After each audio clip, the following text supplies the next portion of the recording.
नमस्ते दोस्तों, आज की कहानी का नाम है खजाने की खोज। एक गांव में रामलाल नाम का एक किसान अपनी पत्नी और 4 लड़कों के साथ रहता था। रामलाल खेतों में मेहनत करके अपने परिवार का पेट पालता था, लेकिन उसके चारों लड़के आलसी थे, जो गांव में वैसे ही इधर उधर घूमते रहते थे।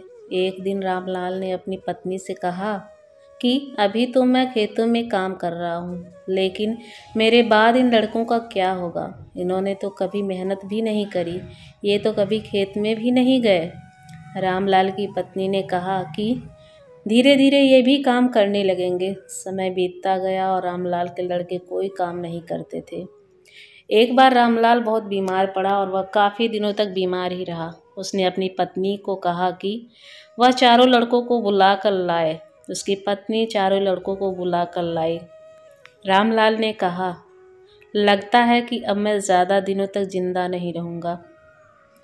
रामलाल को चिंता थी उसके जाने के बाद उसके बेटों का क्या होगा, इसलिए उसने कहा, बेटों, मैंने अपने जीवन में जो भी कुछ कमाया हुआ खजाना अपने खेतों के नीचे दबा रखा है।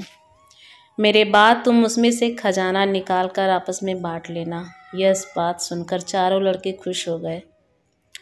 कुछ समय बाद रामलाल की मृत्यु हो गई। रामलाल की मृत्यु के कुछ दिनों बाद उसके लड़के खेत में दबा खजाना निकाल ले गए।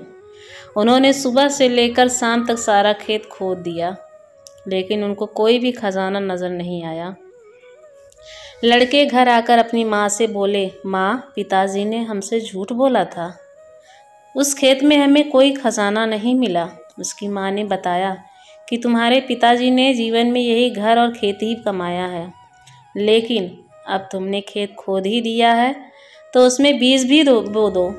इसके बाद लड़कों ने बीज बोए और माँ के कहे अनुसार उसमें पानी देते गए।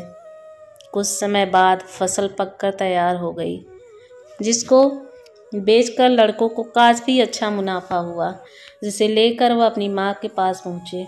माँ ने कहा कि तुम्हारी मेहनत ही असली खजाना है, यही तुम्हारे पिताजी तुमको समझाना चाहते थे। हमें आलस्य को त्याग कर मेहनत करना चाहिए। मेहनत इंसान की असली दौलत है। आप लोगों को कहानी अच्छी लगी हो, लाइक सब्सक्राइब शेयर कीजिएगा। जय माता।